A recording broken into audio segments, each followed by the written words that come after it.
Bom dia, nós somos a turma 60015 da Unitepac e nós vamos falar sobre o ciclo cardíaco, fenômenos elétricos e mecânicos, que nós temos um coração para representar. Bom, o ciclo cardíaco é uma expressão referente ao fluxo e à pressão sanguínea que ocorre desde o início de um batimento cardíaco ao fim do outro. Em resumo, este ciclo é dividido em duas etapas, diástole e sístole. A diástole corresponde ao relaxamento do músculo. Relaxamento. E a sístole, a contração. Esse movimento ocorre basicamente por um potencial de ação espontâneo e começa no nódo sinoatrial, chamado também pela sigla de NSA.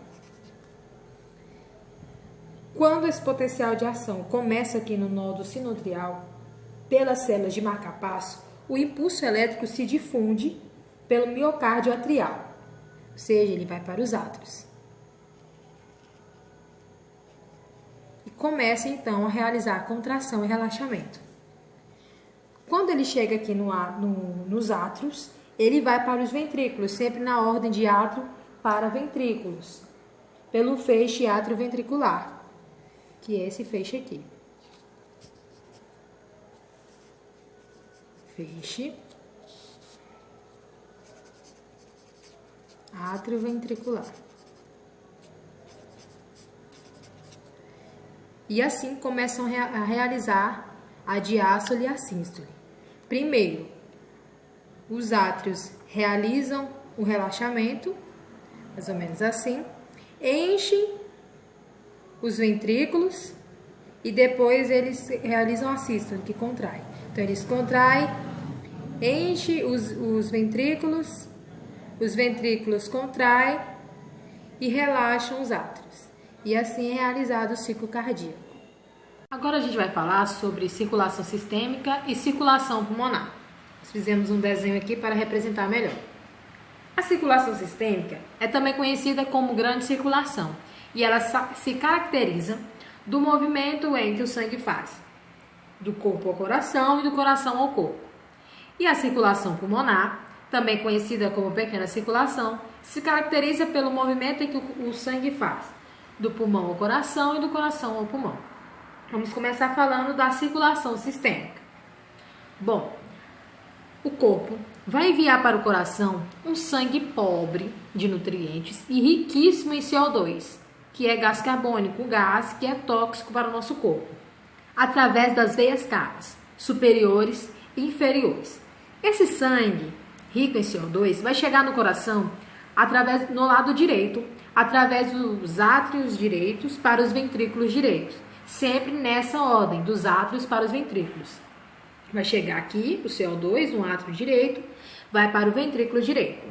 Quando ele chegar aqui no ventrículo direito, esse sangue vai ser direcionado para o tronco pulmonar, que vai se bifurcar e formar as artérias pulmonares, que vai um lado para a direita e um lado para o pulmão esquerdo.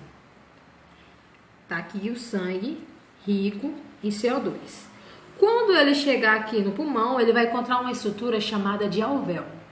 No alvéolo ocorre uma troca gasosa chamada de hematose, ou seja, o sangue vai depositar o CO2 e nós vamos expelir esse CO2 para fora através da expiração e adquirir, através da inspiração, um gás chamado de oxigênio, representado quimicamente de O2, que é muito bom para nós.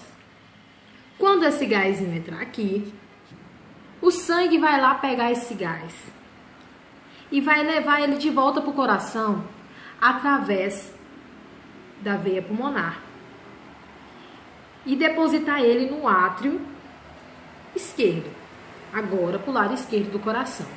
E esse sangue vai aqui para o ventrículo esquerdo. O ventrículo esquerdo tem uma camada mais grossa na sua parede, justamente para ele bombear esse sangue com muita força para a artéria mais importante do nosso corpo, chamada de artéria aorta. Tá aqui ela bem bonitinha. Todas as artérias que tem no nosso corpo derivam da artéria aorta. Isso vai para a artéria suplicávea, para a artéria femoral e etc. Esse sangue aqui, agora, rico em O2, vai para o nosso corpo. Chegou aqui no nosso corpo. E vai ser depositado nos tecidos, nos órgãos que necessitam de O2 para realizar funções metabólicas para obter energia. Só que esse sangue depositado nas células para obtenção de energia vão gerar um resíduo metabólico que fica na parede dos capilares. Vou desenhar aqui tipo como se fosse um capilar, né? Fica na parede do capilar, que é justamente o CO2. E vai acontecer a mesma coisa como o ciclo. O sangue que antes era rico em O2, agora vai estar contaminado com CO2, vai levar esse CO2 para o coração, para ele ser, digamos assim, renovado lá no alvéolo, através do O2, e levar novamente para o corpo para a realização das trocas gasosas e para o funcionamento do nosso corpo. Bom, então a pequena circulação, que é chamada de circulação pulmonar, é somente esse trajeto, quando o sangue já está aqui no nosso átrio direito, indo para o ventrículo direito, que ele é direcionado para o pulmão através das artérias pulmonares, e acontece aqui a troca gasosa, chamada de hematose, né?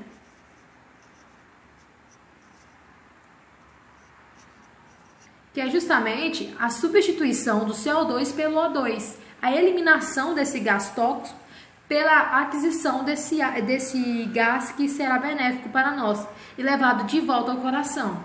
Essa aqui é a pequena circulação, circulação pulmonar, e esta aqui é a grande circulação, circulação sistêmica. Então, só para recapitular, circulação sistêmica caracteriza-se pela passagem do sangue do coração ao corpo e do corpo ao coração. E a circulação pulmonar se caracteriza pela passagem do sangue do coração aos pulmões e dos pulmões ao coração. E por último, nós vamos falar sobre a biofísica da circulação. Temos aqui outro desenho. Bom, não há movimento de sangue se não houver uma diferença de pressão entre dois pontos. Por exemplo, na grande circulação é máxima na aorta, decai bruscamente ao nível dos capilares e continua a diminuir progressivamente nas veias até atingir valores próximos de zero nas aurículas. Por outro lado, quando se fala na circulação, deve-se perceber o que gera o gradiente de pressões. Para haver pressão, é necessário que determinado líquido esteja dentro do recipiente, porque é este conflito entre conteúdo e continente que gera pressão. Ou seja, se tivermos um vaso muito grande e uma pequena quantidade de sangue lá dentro, certamente não se verifica geração de pressão. Pelo contrário, se tivermos determinada quantidade de sangue em um vaso com volume muito estreito, gera-se pressão. Aí vem a questão da vasoconstrição e da vasodilatação. Quanto mais comprimido for a passagem desse sangue, por exemplo, nas artérias, que tem uma parede aqui mais espessa, maior será o trânsito de sangue por aqui. Ou seja, haverá então uma pressão aumentada. Diferente da veia, que tem paredes mais estreitas, mais finas, perdão. Então vai haver maior local de passagem de sangue aqui, não ocasionando pressão. Bom, cada um desses aqui tem uma função. As veias levam ao coração sangue vindo do corpo, e suas paredes são mais finas que as das artérias. Então, de novo, o que eu falei no vídeo passado. Todo o sangue que entrar no coração vai entrar por veias.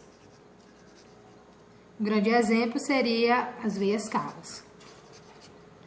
E todo o sangue que sair do coração vai sair através das artérias. Um exemplo, a artéria aorta. E os capilares servem basicamente para levar o sangue aos tecidos, para fornecer oxigênio às células, e eles ligam artérias nas veias. É lá nos capilares que ocorre uma troca gasosa.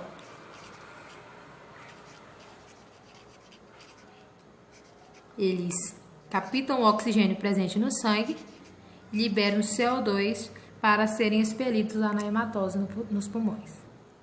Bom, então esse foi o nosso tema abordado, que foi o ciclo cardíaco. Nós falamos um pouco da biofísica, da circulação, dos fenômenos elétricos, da grande e da pequena circulação, e eu espero que vocês tenham entendido. Obrigada.